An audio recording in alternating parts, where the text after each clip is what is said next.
جاؤ بخشے بخشائے چلے جاؤ۔ تو میرے نبی تو 2 کھجور پہ روزہ رکھتے تھے۔ اور ایک بڑا خوبصورت واقعہ ہے رمضان کا، کہیں سے بکرے کی سری پکی ہوئی آ گئی تو آپ بڑے شوق سے کھا رہے تھے، اور ساتھ ارباز بن ساریہ بھی تھے، حضرت علی بھی تھے، اور حضرت میقداد بھی تھے، 3-4 آدمی سری کھا رہے تھے۔ بلال رضی اللہ تعالیٰ عنہ آئے کہ یا رسول اللہ سحری کا ٹائم ختم ہو گیا ہے، میں اذان دینے جا رہا ہوں، آپ کھانا پینا بند فرما دیں۔ ہم نے کہا ٹھیک ہے، وہ باہر چلے گئے، اذان دینے لگے، پھر خیال آیا میں دیکھ لوں کہ آپ نے کھانا چھوڑا کہ نہیں چھوڑا، واپس آئے تو آپ کھا رہے تھے۔ کہا یا رسول اللہ واللہ لقد اصبحت، اللہ کی قسم صبح ہو گئی۔ آپ نے ہاتھ پیچھے کر لیا، کہا ارے بلال نہیں ہوئی تھی، نہیں ہوئی تھی، تیرے قسم کھانے پر اللہ نے پہلے نکال دیا اسے کہ تیری قسم جھوٹی نہ پڑے۔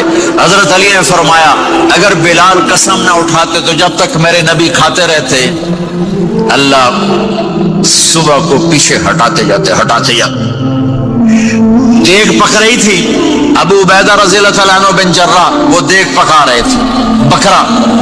آپ نے کہا ابو عبید یہ مجھے بکرے کی دستی پکڑانا، اگلے بازو، آپ کو اگلے بازو کا گوشت پسند تھا، گردن کا گوشت پسند تھا، یہ کمر کی پٹھ کا گوشت آپ کو پسند تھا، دودھ پسند تھا، برنی کھجور پسند تھی، اجوا کھجور پسند تھی، تازہ روٹی پسند تھی۔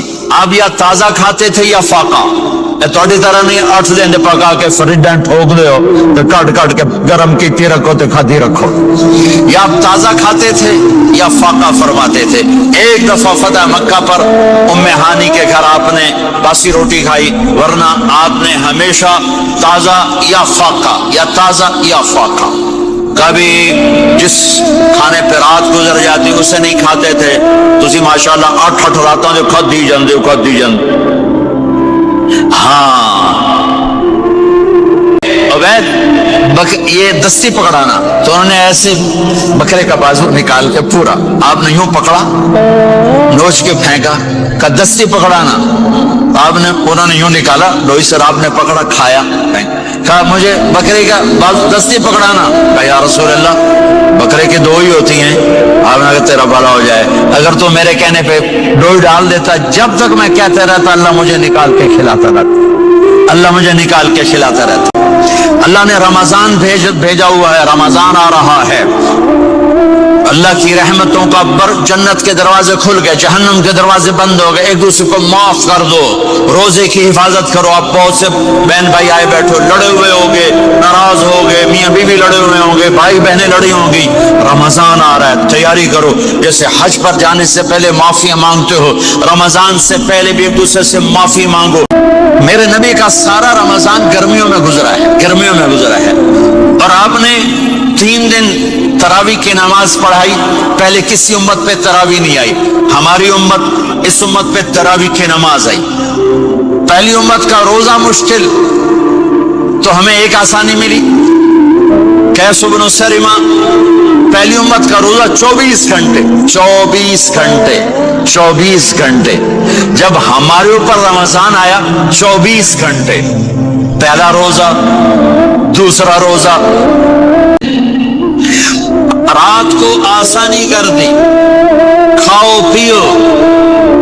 پہلے جب روزہ شروع ہوا تو ہر شے حرام ہوگی، بیوی بھی حرام ہوگی، خامد بھی حرام ہوگی، ہر شے حرام ہوگی۔ سحری کے بعد ختم، تو روزہ کھانے کا ٹائم تبدیل کیا، ایک نماز کا اضافہ کیا، تراویح، وہ چونکہ مشکل ہوتی ہے تو اللہ نے اجر بڑھا دیا۔ میرے نبی نے خوشخبری سنائی، میری بات دھیان سے سننا، رمضان آنے والا، تراویح آنے والی، تراویح کے ہر سجدے پر 1500 نیکی۔ رمضان کی سب سے بڑی تیاری کیا ہے کہ اپنے دلوں کو صاف کر لو پہلے سے، کہ جس دل میں نفرت ہو، بغض ہو، کسی کے لیے غصہ ہو۔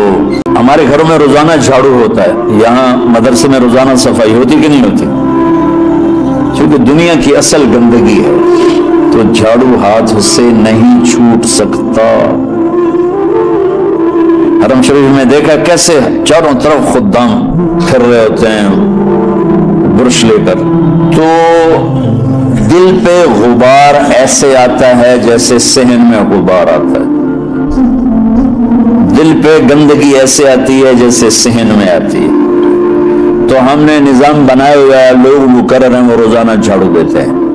تمہارا دل ایک آنگن ہے، ایک صحن ہے، اس میں بغض، نفرت، حسد، پتہ نہیں کیا کیا گندگیاں آئیں گی اور آتی رہیں گی۔ بچوں ایک کام کرو، جھاڑو پکڑ لو، صاف کرو۔ یا اللہ معاملہ تجھ سے کرنا ہے، لوگوں سے نہیں۔ کسی نے برا کہا، کسی نے غیبت کی، کسی نے گالی دی، کسی نے دھکا دیا، کسی نے حق مارا، کسی نے کچھ کیا، یا اللہ تیرے سے تو میں نے اپنے دل کو سب سے صاف کیا، میں نے اپنے دل کو سب سے صاف کیا۔ یہ اتنی بڑی عبادت ہے، لیکن اس ٹکڑے کو صاف کرنے والا لاکھوں میں ایک بھی نہیں۔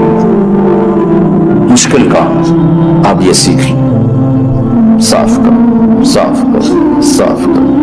یہ رمضان کی سب سے بڑی تیاری